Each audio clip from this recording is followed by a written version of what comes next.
Hai, apa khabar semua? Okey, bertemu kita kali ini untuk tajuk penyelesaian masalah masa dan waktu, dan cikgu akan bimbing awak menggunakan buku aktiviti mesra digital yang telah dibekalkan kepada awak. Okey, jadi cikgu harap awak bersedia dengan buku aktiviti pada muka surat 67 dan muka surat 68. Okey, jom kita mulakan. Baiklah, kita mulakan dengan soalan pada muka surat 67 dengan soalan yang pertama, iaitu ada A dan B. Okey, cikgu mulakan dengan soalan A. Jadi kita akan gunakan konsep model Polya, iaitu faham dan tafsir. Maksudnya kita baca dulu soalan dan kita carikan dalam soalan. Okey, raja di bawah menunjukkan waktu Razali mengulang kaji pelajaran pada satu malam. Okey. Soalan A, Razali mengambil masa 1.4 jam untuk mengulang kaji pelajaran. Tunjukkan langkah pengiraan. Okey, kat sini Razali mengulang kaji pelajaran. Okey, itu maklumat penting kita gariskan. Okey, kemudian tunjukkan langkah pengiraan.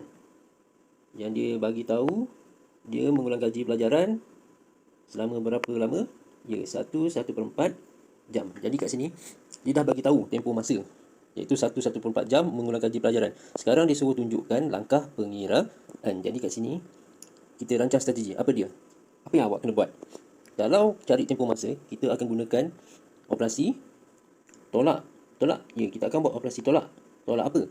Tolak masa akhir dengan masa mula. Okey. Jadi kat sini ada gambar rajah jam, dua muka jam tu. Jadi ini dah tunjukkan mula pukul berapa dan tamat pada pukul berapa.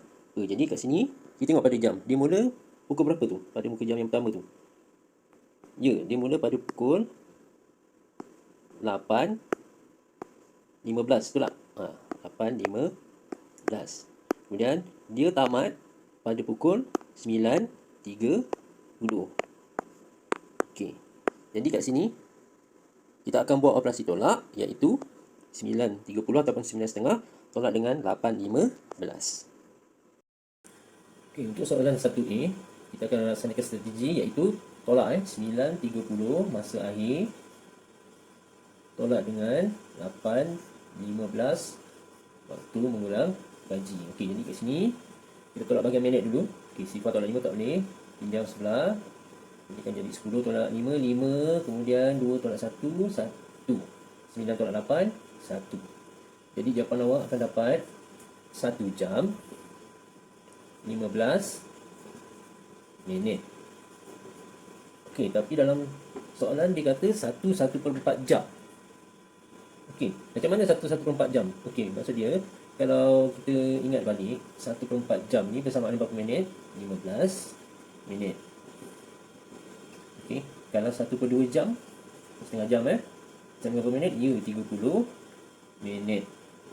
Kemudian 3/4 jam 45 minit. Jadi kalau 1 jam 15 minit ni, 15 minit ni adalah sama dengan 1/4. Jadi dia adalah sama 1/4 jam. Okey, jadi pengiraannya ni awak tunjukkanlah ni, yang bentuk lazim tolak ni dapat 1 jam 15 minit ataupun 1/4 jam. Okey. Untuk soalan 1B, 2 3/4 jam tolak 5/6 jam sama dengan berapa jam? Okey, kita lihat. Unit jam tolak dengan jam, jawapan pun dalam unit jam. Jadi unit yang sama. Jadi kat sini tiada penukaran unit. Jadi kita boleh tolak pecahan. Jadi strategi kita akan buat tolak pecahan. Okey. Kita laksanakan strategi iaitu 2 3/4 jam tolak 5/6 jam. Okey, yang ini adalah tolak pecahan. Okay, jadi kat sini dalam tolak pecahan kita kena samakan penyebut, iaitu yang ni per 4, yang ni per 6. Jadi kita kena cari satu nombor yang sifar 4 ada, yang sifar 6 ada. Okey, jadi kita dah tunjukkan sini 6 darab 2 12 pula. Okey, pada sifar 4 pun ada 12, iaitu 4 darab 3 sama dengan 12. Okey. Bila bawah dah darab 3, pengangka atas pun darab 3. Yang sini yang 6/6 ni darab 2, pengangka ikut darab 2. Jadi kita tuliskan semula 2 9/12 jam tolak dengan 10/12 jam. Okay, bila penyebut dah sama, kita tolakkanlah. Tapi kita lihat. Ini pengangka kan? 9 tolak dengan 10. Pada bahagian pengangka depan ni, kecil, tak boleh tolak. Betul tak? 9 tolak 10 tak cukup. Betul tak? Jadi, kat sini belum selesai lagi. Kita tak boleh tolak, jadi awak kena tukarkan. 2, 9 per 12 ni kita kena tukarkan supaya pengangka depan ni jadi besar. Okey, jadi macam mana nak buat? Ni awak kena pinjam 1 daripada 2 ni Okey, kalau awak faham 2 ni bersamaan 1 tambah 1. Ataupun kalau kita tukar dalam bentuk pecahan, yang sini penyebut di 12 kan. Jadi 1 12 per 12. 1 12 per 12 ni sama dengan 2 sebab 12 per 12 ni sama dengan 1. Depan ni 1. Jadi 1 tambah 1 sama dengan 2. Okey. Dia bergantung pada penyebut pada soalan. Kalau kat sini per 5, sini akan jadi 1 5 per 5 lah. Kalau sini per 7, 1 7 per 7. Okey. Jadi kat sini dia akan jadi 1 12 per 12 samalah dengan 2. Jadi 12 per 12 ni kita pinjam, tambahkan dengan 9 per 12. Jadi pengangka dia akan jadi besar, iaitu 1 9 tambah 12 berapa? 21 per 12 jam. Tolaklah dengan 10 per 12 jam. Okey.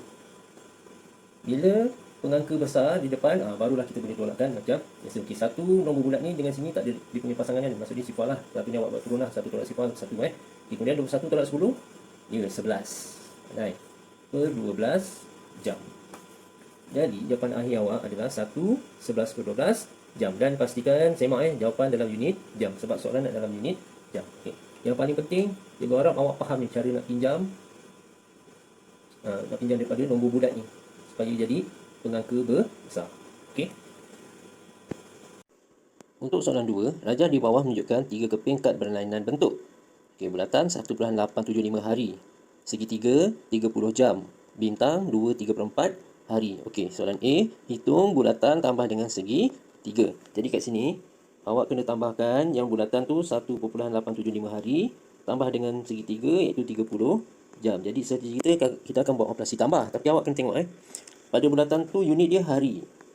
Kemudian yang pada segitiga tu 30 jam. Jadi unit jam, dia unit yang tidak sama.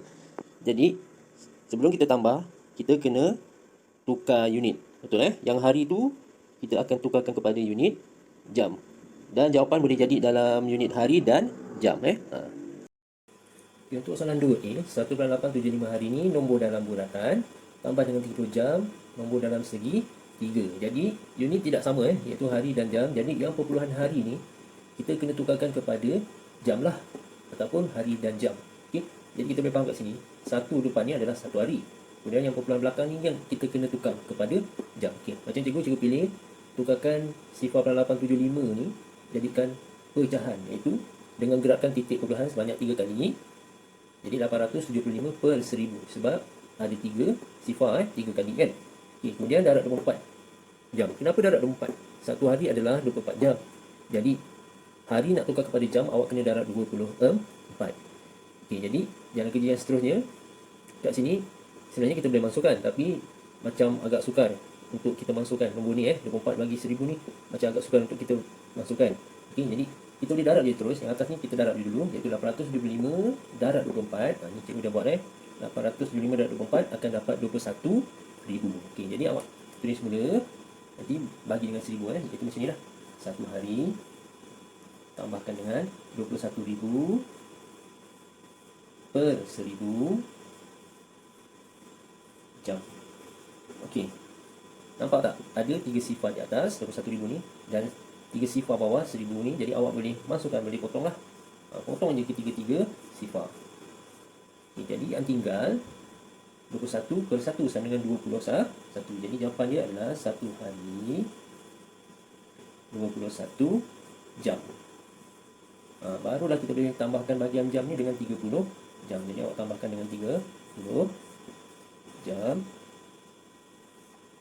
Okey, bahagian jam akan dapat 1 tambah sifar 1, 2 tambah 3 5 hari 1 hari. Okey.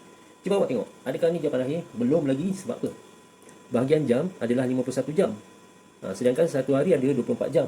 Jadi awak kena tolak bahagian jam ni, kena tolak. Nak tolak apa? Tolak 24.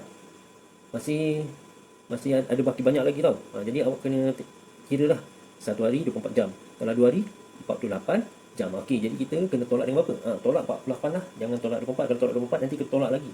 Jadi awak tolak 48 yang paling hampir Okey. Kemudian yang bagian hari kena buat apa? Ya, tambah 2. Sebab apa? 48 jam ni sama dengan 2 hari. Okey. Okey, jadi kita boleh tolakkan dulu bagian jam 1 tolak 8 tak boleh, okey, pinjam 4, ini akan jadi 11, 11 tolak 8, 3, 4 tolak 4, sifar lah. Okey, tak payah tulis lah. Sebab tak ada nilai sifar depan. Okay, ini hari awak tulis 1 tambah 2, ya 3. Jadi jawapan akhirnya adalah 3 hari, 3 jam. Jadi agak panjang sikit pengiraan. Okay.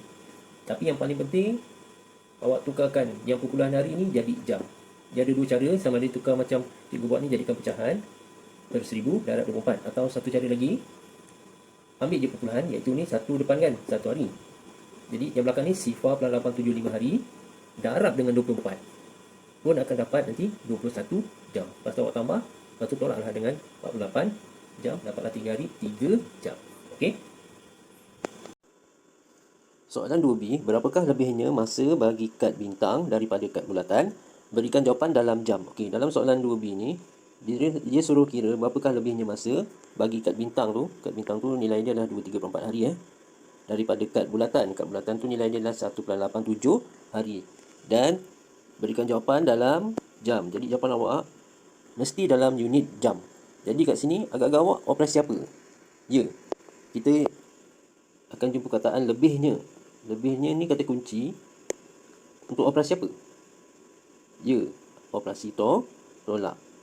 Jadi bagi soalan 2B kita akan tolakkan iaitu 2, 3, 4 hari tolak dengan 1.875 hari. Dan nanti bila kita dah tolak, kita akan tukarkan jawapan dalam unit jam. Ataupun strategi yang lain, kita boleh tukarkan pada unit jam dulu, lepas tu kita terus tolak. Okey. Okey, soalan 2B, tadi kita dah merancang strategi, kita nak buat tolak betul tak? 2, 3, 4 hari ni nombor yang dalam bintang, tolak dengan 1.875 hari yang nombor dalam bulatan, dan jawapan adalah unit jam. Okey. Dalam soalan 2A kita dah kira yang 1.875 hari ni adalah 1 hari 21 jam. Jadi yang kat sini 2, 3, 4 hari ni yang kita kena tukar dalam jam sebab ada pecahan. Yang 3/4 ni hari ni kena tukar dalam jam. Okey, jadi 2, 3/4 ni kita boleh faham 2 depan ni adalah 2 hari tambah dengan 3/4 hari lah kan. Okey, dan jadi hari nak tukar pada jam buat apa?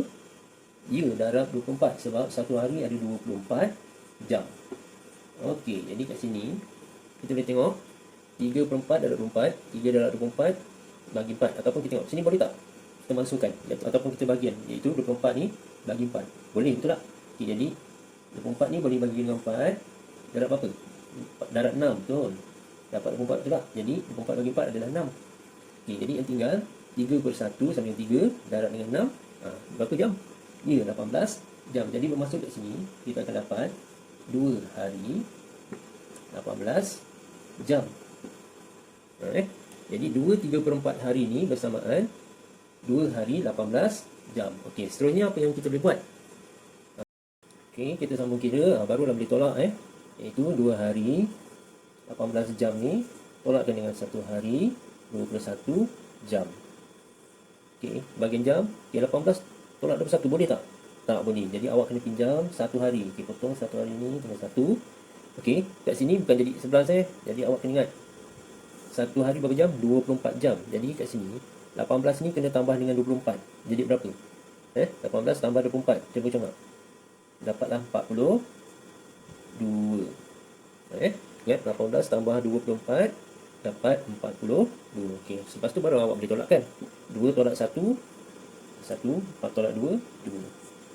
Sini sifar. Okey. Tak payah tulis pun tak apa. Jadi jawapan awak adalah dalam berapa jam? Ya, 21 jam. Okey. Pastikan unit dalam jam. Sebab soalan nak dalam unit jam. Okey. Sebab bagian hari ni dah habis 1 tolak 1 sifar lah. Jadi yang tinggal jam saja. 21 jam. Inilah jawapan akhir dia. Soalan 3, berikut adalah perbualan antara 3 orang jiran. Zafran, saya telah tinggal di sini selama 1/5 dekad. Seng, saya pula menetap 9 tahun lebih awal daripada kamu. Zafran, Mutu pula 2/5 dekad lebih awal daripada saya. Mutu, ya, betul kata kamu, Seng. Okey, soalan A, berapa tahunkah Seng tinggal di situ? Okey, soalan A disuruh kira berapa lamakah Seng tinggal di situ. Maksudnya berapa tahun. Jadi jawapan awak nanti dalam tahun sebab dia dah tanya kat situ berapa tahunkah Seng tinggal di situ Okey, jadi kita tengok maklumat. Zafran tinggal selama 1/5 dekad Okey, kemudian Seng pula menetap 9 tahun lebih awal daripada Zafran. Jadi kat sini agak-agak awak operasi apa? Ya, kita akan gunakan operasi tambah. Sebab Seng lebih lama daripada Zafran, iaitu kita akan buat operasi tambah 1/5 dekad. Zafran tinggal tambah dengan 9 tahun. Jadi kat sini ada penukaran unit, iaitu dekad nanti kita akan tukarkan kepada unit tahun. Okey. Okey, soalan 3A, kita dah rancang strategi tadi, iaitu kita akan buat operasi tambah, iaitu 1/5 dekad tambah 9 tahun dan jawapan adalah tahun. Kita nak kira berapa lama Seng tinggal. Okey. Jadi kat sini unit tidak sama, betul tak? Dekad tambah dengan tahun. Dan apa yang awak kena buat, dekad ni kena tukarlah kepada tahun, iaitu satu dekad sama dengan 10 tahun, betul tak? Jadi dekad nak tukar kepada tahun, awak kena darab 10. Jadi kat sini awak kena darab 10 1/5 darab dengan 10 tahun. Okey, bila darab 10, apa yang boleh buat? Pada 10 ada satu sifar, jadi kita digerakkan sahaja titik kumpulan ni sebanyak satu kali, sebab 10 ada satu sifar. Jadi awak akan dapat 15 tahun. Okey. Kemudian 15 tahun ni tambahkan saja dengan 9 tahun.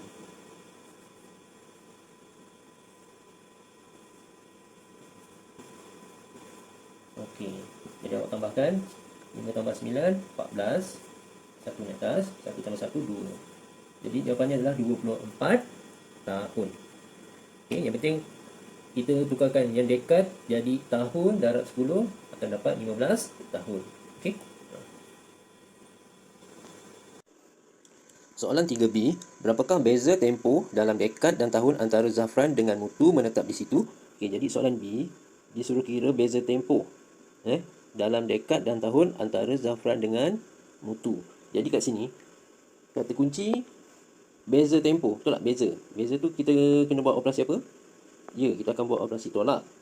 Okey, dan jawapan pastikan dalam unit dekad dan tahun. Okey, Zafran kita tahu 1/5 dekad. Mutu Mutu ni awak kena kira sebab dia bagi tahu dalam tu Mutu 2/5 dekad lebih awal daripada Seng. Jadi kat sini awak kena cari dulu berapa lama Mutu tinggal. Jadi kena buat operasi apa? Ya, kena buat operasi tambah. Berapa lama Seng tinggal untuk jawapan 3A tadi tu. Jadi awak kena tambah dengan 2/5 dekad untuk tahu berapa lama Mutu tinggal di situ. Lepas dapat tahu berapa lama Mutu tinggal di situ, barulah awak tolakkan dengan Zafran. Okey, jadi kat sini ada dua operasi. Yang pertama, strategi dia adalah tambah berapa lama Seng tinggal, tambah dengan 2/5 dekad. Kemudian lepas tu barulah kita akan tolak. Cari beza tempoh antara Mutu dengan Zafran. Okey, untuk soalan 3B, kita dah rancang strategi tadi, iaitu kita buat tambah 24 tahun tambah dengan 25 dekad untuk kira berapa lama Mutu tinggal di situ. Okey, kemudian baru tolak dengan 15 tahun beza dengan Zafran. Okey, jadi jawapan adalah dalam dekad dan tahun. Okey, jadi kat sini kita kena tukarkan dulu yang dekad ni kepada tahun lah supaya senang untuk kita tambah. Jadi dekad per tahun darab dengan 10. Jadi 25 darab 10 tahun. Okey, bila darab pecahan, kita boleh buat teknik masukkan, ataupun kalau awak pandai congak boleh je, tak ada masalah. Kalau cikgu suka masukkan dulu, iaitu bagi dia 10 dengan 5 ni boleh bagi kan. Bagi dia 10 bagi 5 berapa? Ya, 2. 5 darab 2 10, betul tak? Okey, sini ada 1, sini 2. Jadi yang tinggal 2 per 1 sama dengan 2 darab 2, dapatlah 4 tahun. Okey, kalau kita semak 2 darab 10, 20. 20 bagi 5 pun dapat 4 tahun. Okey. Jadi seterusnya 25 dekad ni adalah 4 tahun. Jadi kita boleh tambahkanlah 24 ni.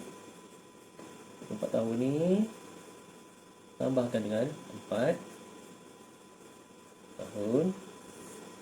Jadi bersamaan berapa tahun? Ya, 28 tahun. Okey, jadi ini adalah tempoh Mutu tinggal di situ. Jadi barulah kita sambung kira apa? Tolak. iaitu 28 tahun. Nak cari beza dengan Zafran, betul tak? Okey, Zafran adalah 15 tahun. Jadi awak tolakkan saja. 8 tolak 5, 3. 2 tolak 1, 1. Jadilah 13 tahun. Okey, ini dalam tahun. Jadi macam mana nak tukarkan jawapan nak dalam dekad dan tahun? Jadi awak sebenarnya boleh congak, ataupun kalau nak buat operasi bagi bentuk lazim pun tak ada masalah. Tapi kita boleh congak. Satu dekad adalah 10 tahun, betul tak? Jadi kat sini 13 kan? Maksudnya 10 tahun tambah dengan 3 tahun, betul tak? Kalau kita pecahkan. Jadi kat sini kita dah boleh nampak, iaitu 10 tahun ni sama dengan 1 dekad. Berapa tahun? 3 tahun. Jadi jawapan akhir awak inilah 1 dekad 3 tahun. Okay, ni awak boleh gariskan ni jawapan akhir ni. Okay. Soalan 4, jadual di bawah menunjukkan jangka hayat bagi 3 jenis haiwan. Haiwan P 3/10 abad, Q 11 tahun kurang daripada haiwan P, R 0.7 dekad lebih daripada haiwan Q. Okey, soalan A, hitung jangka hayat dalam tahun bagi haiwan Q. Okey, maksudnya hitung jangka hayat dalam tahun bagi haiwan Q. Okay, kita maklumat pada yang jadual Q, 11 tahun kurang daripada haiwan P. Jadi kat sini kita jumpa kata kunci apa? Ya, kita jumpa kata kunci kurang daripada. Bila kurang daripada, operasi apa kurang? Ya, operasi tolak. Okey, jadi awak akan buat operasi tolak, iaitu 3/10 abad ni, jangka hayat haiwan P, tolak dengan 11 tahun. Tapi unit, nak dalam unit apa? Ya, pastikan dalam unit tahun. Jadi yang 3/10 abad tu nanti awak akan tukarkan strategi dia. Tukar pada tahun, lepas tu tolak dengan 11 tahun. Dapatlah jangka hayat bagi haiwan Q. Okey, untuk soalan 4 ni, 3/10 abad, ni haiwan P tolak dengan 11 tahun, iaitu ni haiwan Q kurang 11 tahun daripada haiwan P, dan jawapan dalam tahun. Ni strategi kita tadi dah rancang. Jadi sebenarnya kita nak laksanakan lah. Jadi macam mana jawapan nak dalam tahun? Ada penukaran unit. Sebab apa? Abad kita kena tukar kepada tahun. Okey, satu abad sama dengan berapa tahun? Ya, 100 tahun. Jadi awak kena tukar 3/10 abad ni darab dengan berapa? 100 tahun. Betul. Ingat satu abad 100 tahun. Sebab tu kena darab dengan 100. Okey, jadi kat sini ada sifar, ada sifar. Jadi kita boleh masukkan satu je. Sebab 10 ada satu sifar, 100 ada dua. Tapi kita hanya boleh potong satu je lah. So kita bagi satu sifar. Jadi yang tinggal berapa? 3/1 sama 3 darab 10. Ya, 30 tahun. Okey. Jadi seterusnya barulah kita boleh tolakkan, iaitu 30 tahun tolak dengan 11 tahun. Dapatlah usia haiwan Q, iaitu sifar tolak 1 tak boleh, kita pinjam 10 tolak 1, 9. 10 tolak 1, 1. Jadi haiwan Q adalah 19 tahun. Okey. Yang penting kat sini awak kena tahu abad tukar kepada tahun mesti darab 100. Okey. Jadi jawapan adalah 19 tahun. Okey, bagi soalan yang terakhir 4B, jangka hayat haiwan R ialah 2/5 dekad. Adakah pernyataan ini benar? Buktikan. Okey, bagi soalan 4B ni, dia bagi tahu haiwan R jangka hayat ialah 2/5 dekad. Dan pernyataan ini adakah benar? Jadi awak kena buktikan. Betul tak pengiraan bagi haiwan R adalah 2/5 dekad? Jadi kalau awak tengok pada maklumat dalam jadual, haiwan R tu 0.7 dekad lebih daripada haiwan Q. Jadi kata kunci apa kat situ? Ya, lebih daripada. Lebih daripada, awak akan buat operasi apa? Ya, awak akan buat operasi tambah. Jadi strategi kita akan buat operasi tambah daripada haiwan Q. Jadi kalau kita tambah nanti dapat 2/5 dekad. Kalau benar, kita akan tulis benar lah. Kalau tidak benar, kita akan tulis tidak benar. Okey. Okey, untuk soalan akhir 4B, iaitu haiwan R sama dengan 2/5 dekad. Adakah benar? Okey, soalan ni disuruh kita buktikan adakah haiwan R tu jangka hayat dia 2/5 dekad. Okey. Jadi strategi tadi kita dah rancang, iaitu kita akan tambah, iaitu 0.7 dekad tambah dengan 19 tahun. 0.7 dekad ni jangka hayat haiwan R lebih daripada haiwan Q. Kita dah tahu haiwan Q jangka hayat dia dah 19 tahun sebab kita kira yang soalan 4A tadi. Dan jawapan dalam dekat sebab kita nak buktikan dia. Jadi kat sini mana yang nak kena tukar? Ya, yang sifar dalam 7 dekat ni tak perlu tukar sebab dia dah dalam dekat kan. Jadi yang tahun ni kita akan tukar kepada dekat. Ingat, satu dekat berapa tahun? 10 tahun. Jadi kalau tahun nak tukar pada dekat, awak akan bahagi dengan 10 lah kan. Satu dekat 10 tahun. Jadi kat sini 19 tahun ni awak akan bahagi dengan 10 dekat okay, jadi bila buat operasi bahagi dengan 10, kita boleh buat apa? Ya, kita gerakkan titik perpuluhan sebab sifar ada 10 ada satu sifar. Jadi awak gerak satu tempat perpuluhan daripada belakang okay, jadi awak akan dapat 1/9 dekat. Okay, bila dah tukar unit yang sama, kita tinggal tambah je lah. Sifar 7 tambah dengan 1/9 dekat. Okey, 7 tambah 9, 16. Satu ni atas, 1 tambah 1, 2. So, akan dapat 2/6 dekat. Jadi, pernyataan tu benar ke tidak? Jadi, jawapannya adalah tidak benar. Sebab apa? Bila kita kira jangka hayat haiwan R adalah 2/6 dekat. Okey. Jadi, jangka hayat haiwan R ialah 2/6 dekat, bukan 2.5 dekat. Okey. Okey, jadi selesailah latihan kita kali ini. Jadi jangan lupa salin jalan kerja yang cikgu tunjukkan pada buku aktiviti pada muka surat 67 dan 68. Okey. Dan ambil gambar kedua-dua muka surat dan hantar pada cikgu. Okey.